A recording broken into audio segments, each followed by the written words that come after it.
හරි පුතේ අපි 9 පන්තියේ අපේ දෙවැනි සතියේ ක්විස් එක විදිහට එන දුන්නු පේපර් ඒ ගණන් දෙක තමයි කතා කරන්නේ. පළවෙනි ගාන බලමු අපි. පළවෙනි ගාන කොහොමද තියෙන්නේ කියලා. මෙතන තියෙනවා පුතේ 2y බෙදීම 5 ධන y බෙදීම 10. ඒ අපි ගත්තට පස්සේ මෙතන මුලින්ම ගන්නවා අපි මේ සංඛ්‍යා දෙකේ කුඩා පොදු ගුණාකාරය සලකන්න ඕනේ. හරයන් සමාන කරලත් හදන්න පුළුවන්. එතකොට නිකන් අර මේ මුකුත්ම නැතුව මොනවා හරි බිව්වා වගේ වෙනවා කියලා මට අදහසක් එනවා. සිතීමේ ශක්තියත් චුට්ටක් විතර මන්දගාමී වෙනව නේද නිකන්. මේකේ හරයන් දෙක සමාන කරලා ගන්න කියලා. ඒකට හොඳ කුඩා පොදු ගුණාකාරයක් අපි හිතනවා නේද? ගණන් නිකන් මේ කටපාඩමට වඩා මේක මෙහෙමයි කියනකොට චුට්ටක් හිතනවනේ. හරයන් සමාන කරගෙන හදන එක වැරද්දක් කියන්නේ නැහැ පුතේ. නමුත් ඊට වඩා දෙයක් මේකේ ටිකක් සුළු කිරීමක් වුණත් ඔලුවට යනවා. කුඩා පොදු ගුණාකාරය කියන්නේ මොකක්ද කියලා සරලව මම කිව්වොත් සංඛ්‍යා කීපයක් සැලකුවට පස්සේ ඒ සංඛ්‍යා සියල්ලගෙම බෙදෙන කුඩාම සංඛ්‍යාව වෙන උදාහරණයක් විදිහට ගත්තොත් අපිට 2යි 3යි කුඩා පොදු ගුණාකාරය ගන්න. ඒකෙන් පුතේ 2යි 3යි කුඩා පොදු ගුණාකාරය කියලා කියන්නේ 2යි 3යි කියන සංඛ්‍යා දෙකෙන්ම බෙදෙන පොඩිම සංඛ්‍යාව වෙනවා පුතේ. ඔයාලා හිතන සංඛ්‍යාව දෙකෙන් බෙදෙන්නත් ඕනි තුනෙන් බෙදෙන්නත් ඕනි. ඒ දෙන්නගෙන් බෙදෙන කුඩාම කෙනා වෙන්න ඕනි පුතේ. එතකොට දෙකෙනුයි තුනෙනුයි බෙදෙන කුඩාම සංඛ්‍යාව 6 වෙනවා. ඒක හිතා ගන්න අමාරු නම් එකපාර මෙන්න මෙහෙම මම විදිහක් කියලා දෙන්නම්කෝ. ඔය කුඩා පොදු ගුණාකාරය හොයන්න කිව්වට පස්සේ පුතේ සංඛ්‍යා ටිකක් අරගෙන ඒ සංඛ්‍යා ටිකේ ලොකුම සංඛ්‍යාව උදාහරණයක් විදිහට මන්ට කියනවා මෙන්න මේ 2 4 6 කියන සංඛ්‍යාවල කුඩා පොදු ගුණාකාරය හොයන්න කියලා. දැන් මෙතනින් ගන්නවා මම ලොකුම සංඛ්‍යාව. ලොකුම කෙනා කීයද? 6. ඒතකොට 6 කුඩා පොදු ගුණාකාරය විදිහට ගන්න පුළුවන්ද? බැහැ. එහෙනම් ඇයි බැරි 6 කියන සංඛ්‍යාව 4ෙන් බෙදෙන්නේ නැහැ 2ෙන් බෙදුනට. හරිද? එහෙනම් මම 6 ඊළඟ චක්‍රය හිතනවා. 6 ඊළඟ චක්‍රය කීයද? 12.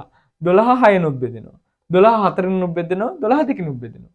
එහෙනම් කුඩා පොදු ගුණාකාරය කීයද? 12යි. දැන් උදාහරණයක් විදිහට මෙහෙම හිතන්න පුතේ තව ගානක්.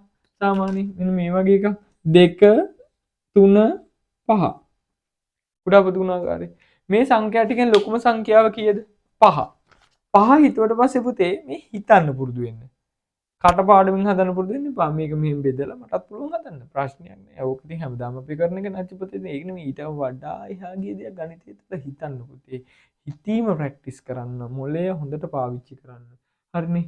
හොඳ මොළයක් තියෙනවා චක්‍රේ පාඩම් කරගන්න ඕනේ. මේ චක්‍රේ පාඩම් නැති ගණිතයක් කියලා කියන්නේ මේ ඉතින් අර සාමාන්‍යයෙන් මේ කේසර නැති සිංහෙක් වාගේ කියලා මට හිතෙනවා නිකන් නාකි හැරිච්ච සිංහෙක් වගේ කියලා හිතෙනවා නේද? චක්‍රේ හොඳට තියෙන්න ඕනි ගණිතය තුල වැඩ දාන්න ඉලක්කම් එක වැඩ දාන්න. මෙතන ලොකුම සංඛ්‍යාව කීයද පුතේ? 5. 5 ලොකුම සංඛ්‍යාව වෙනකොට පුතේ 5 කියන එක නම මට කුඩා පොදු ගුණාකාරය විදිහට ගන්න බෑ. ඇයි ඒ 5 කියන සංඛ්‍යාව තුනෙන් බෙදෙන්නේ නැහැ දෙකෙන් බෙදෙන්නේ නැහැ. 5 ඊළඟ ගුණාකාරය කීයද? 10. දැන් 10 කියන කෙනා ගත්තට පස්සේ 10 තුනෙන් බෙදෙන්නේ නැහැ. එහෙනම් ගන්න බෑ. එකකින් හරි බෙදෙන්නේ නැහැනේ. 15. 15 ගත්තම 15 තුනෙන් බෙදෙනවා, පහෙන් බෙදෙනවා, දෙකෙන් බෙදෙන්නේ. එහෙනම් එයා ගන්න බෑ. 15 20 ගත්තට පස්සේ 20 තුනෙනුත් බෙදෙන්නේ නැහැ, 20 දෙකෙන් බෙදෙනවා. එහෙනම් අපිට 20 ගන්න බෑ. 25 පහෙන් විතරයි බෙදෙන්නේ, දෙකෙන් බෙදෙන්නේ නැහැ, තුනෙන් බෙදෙන්නේ නැහැ. 30 කියන සංඛ්‍යාව පුතේ බලන්න පහිනුත් බෙදෙනවා, තුනෙනුත් බෙදෙනවා, දෙකෙනුත් බෙදෙනවා. අන්න එහෙනම් කුඩා පොදු ගුණාකාරය කීයද? 30. මොකද්ද කරේ? චූටි දෙයක් කරේ මං චක්‍රේ පාවිච්චි කරපු විතර අපි කරලා තියෙන්නේ. මොකද්ද? මෙන්න මේ ලොකු සංඛ්‍යාව ගත්තා 5. 5 කියන සංඛ්‍යාව ලොකුම සංඛ්‍යාව. යාගේ චක්‍ර ටික හිමින් බලාගෙන යනවා මේවත් එක්ක බෙදෙනවද කියලා. බෙදෙනව නම් අන්නට සංඛ්‍යා තුනම බෙදෙන පොඩිම සංඛ්‍යාව අපි කුඩා පොදු ගුණාකාර විදිහට සලකනවා. හරිද? ඒක මම සරල දෙයක් තමයි කිව්වේ කුඩා පොදු ගුණාකාර දිපුතේ ගන්න දේවල් ගන්නකොට පාවිච්චි කරන දේවල් කියලා. ඊට පස්සේ මෙන්න මෙතන පුතේ 10යි 5යි 10යි තියෙන 5යි 10යි කුඩා පොදු ගුණාකාරය 10යි කියලා ගන්න පුළුවන් පුතේ. මෙන්න මෙතන මම මෙන්න මේ 10 5න් බෙදනවා. 10 5න් බෙදුවම් 2යි දෙවරක් පුතේ y 2යි y. මම ඕන මෙයා ආපු විදිය ලියන්නම් අලුත් කෙනෙකුට නම් මෙන්න 10 5න් බෙදුවා. 10 5න් බෙදුවට පස්සේ 2යි එන්නේ දෙක තමයි මෙයාගෙන් ගුණ වෙන්නේ. ධන 10 10න් බෙදුවා එයා මෙයාගෙන් ගුණ කරනවා 10 10න් බෙදුවන් 1යි 1 ගුණ කිරීම y මෙයා වෙනවා 10 බෙදීම 10ක් වෙනවා පුතේ. එතකොට 2 2 2යි y ගෙන් ගුණ කරන් 4යි y වෙනවා පුතේ. ධන එක් පරක් y වෙනවා. බෙදීම 10ක් වෙනවා පුතේ. මෙතන 5යි y වෙනවා පුතේ. 5යි y බෙදීම 10ක් වෙනවා. එතකොට මෙයා ගන්න පුළුවන් 5 වරක් නම් 1යි 5 වරක් නම් 10 5 වරක් නම් පුතේ 2ක් වෙනවා. ඊට පස්සේ මොකද y බෙදීම 2ක් වෙනවා. මෙතන 1යි y කියලා අපි ලියන්නේ සාමාන්‍යයෙන් y බෙදීම 2යි කියලා උත්තරේ ලියලා තියෙනවා. ඊළඟට ඒකේ දෙවෙනි කොටස තියෙනවා. ඒ කොටස දෙවෙනි කොටස තියෙනවා ප්‍රසාරණය කර දක්වන්න. ඒකේ ගාන තියෙනවා පුතේ මෙන්න මෙහිම a-3 ප්‍රසාරණය කර සුළු කරන්න කියලා තියෙනවා. එතකොට පුතේ මෙයා ප්‍රසාරණය කරනකොට අපි දන්නවා මුලින්ම මෙන්න මෙයාගෙන් ගුණ කරන්න ඕනේ. මේ රෝම ඉලක්කම් දෙක කියන ප්‍රශ්න අගරයාගේ මෙයාගෙන් ගුණ කරන් a ගෙන් ගුණ කරන් a වර්ග වෙනවා පුතේ. a මෙන්න මෙයාගෙන් ගුණ කරන් ඍණ a වෙනවා. මෙයා 3ෙන් ගුණ කරන් ධන 3යි a වෙනවා පුතේ. මෙයාගෙන් ගුණ කරාට පස්සේ 3 වරක් 1 3යි ධනයි ඍණයි ඍණ වෙනවා පුතේ. එතකොට මෙතන එනවා a වර්ග ඍණ a ධන 3යි a කියලා කියන්නේ ධන 2යි a ඍණ 3ක් වෙනවා. ඔන්න පුතේ යා ප්‍රසාරණය කරා අපි. එතකොට a ගාන ගත්තට පස්සේ මේ ඇවිල්ලා රෝම ඉලක්කම් 1 ගාන මේ තියෙන රෝම ඉලක්කම් 2 ගාන සරල ගණන් දෙකක් විදිහට අපි හදලා ඉවර කරා ඒකේ. ඒකේ B කොටස තියෙනවා පුතේ. අපි ඊළඟට ඒකේ B කොටස කතා කරමු. පුතේ මේකේ තියෙනවා පාසලක පොත්හලට ගිය සිසුවෙක් පැන්සල් 3ක් හා පෑන් 2ක් රුපියල් 6කට මිලදී ගත්තේය. ඊට පස්සේ පුතේ කියනවා ආයේ පැන්සල් 3ක හා පෑන් 2ක මිල ගණන් අතර වෙනස රුපියල් 6ක් බව පොත්හලේ හිමිකරු පවසන ලදී. පැන්සලක මිල x ද පෑනක මිල y ද ලෙසගෙන සමගාමී සමීකරණ යුගලයක් ගොඩනගන්න කියලා කියනවා. එතකොට පුතේ මෙයාගේ කියනවා මොකද්ද පැන්සලක මිල මේ දෙක සමගාමී සමීකරණ ලියනකොට පුතේ මෙයා ලියාගෙන ඉන්න නැත්තම් ගාන කියවනකොට ටිකක් අපිට අමාරුයි. පැන්සලක මිල වෙනවා පුතේ. පැන්සලක මිල වෙනවා x ඊට පස්සේ වෙනවා පුතේ පෑනක මිල වෙනවා පුතේ y වෙනවා. ඊට පස්සේ අපිට මෙන්න මෙහෙම කියනවා පුතේ මෙයාගේ මොනවාද පාසල් පොත්හලට ගිය සිසුවෙක් පැන්සල් 3ක් හා පෑන් 2ක් පැන්සල් 3ක් ගන්න වෙයි කියලා කියන්නේ පුතේ එක පැන්සලක් කියන්නේ x ඒ වගේ 3ක් කියලා කියන්නේ 3යි x වෙනවා. හරිනේ? ධන ඇයි සල්ලි ගන්න ඕනේ පුතේ දෙක එකතු වෙන්න ඕනේ. පෑන් 2ක් පෑනක් රුපියල් y වෙනවා. ඒ කියන්නේ පෑන් 2ක් කියලා කියන්නේ 2යි y වෙනවා. මේ ඔක්කොටම මෙයාට රුපියල් 66ක මුදලක් වැය වෙලා තියෙනවා. රුපියල් 66ක මුදලක් වැය වෙලා තියෙනවා. ඉතින් මෙහෙම කියනවා පැන්සල් 3ක හා පෑන් 2ක මිල ගණන් අතර වෙනස. පැන්සල් 3ක හා පෑන් 2ක මිල ගණන් අතර වෙනස රුපියල් 6ක් බව පොත්හලේ හිමිකරු පවසයි.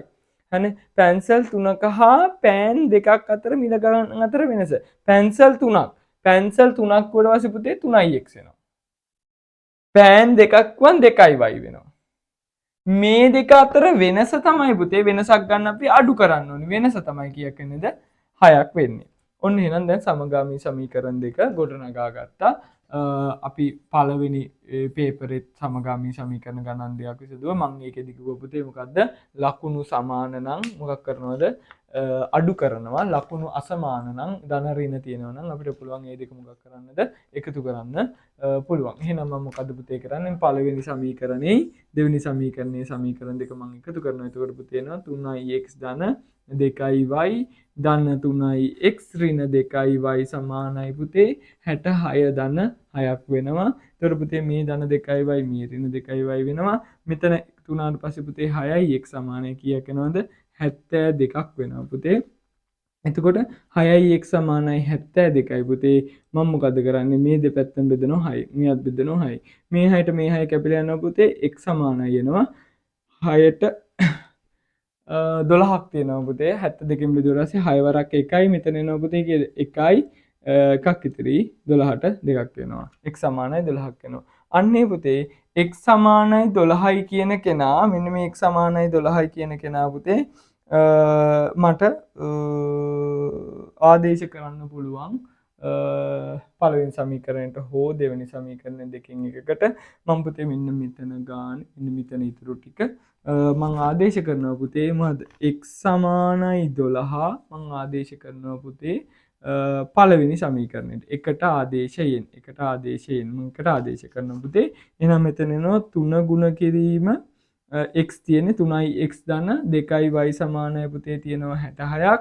එතකොට මම 3 ගුණ කිරීම 12 ධන 2යි y සමානයි පුතේ 66ක් තියෙනවා.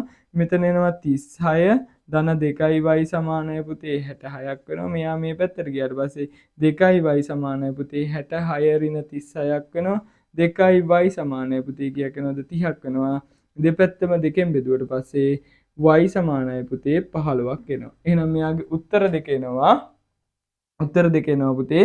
උත්තර දෙක එනවා එක්කෙනෙක් එනවා x සමානයි. මෙන්න මෙතන මම උත්තර දෙක ලියනවා x සමානයි පුතේ 12ක් එනවා. y සමානයි 15ක් එනවා. එහෙනම් මම මේක යටින් අනිවාර්යයෙන්ම ලියලා තියන්න ඕනි.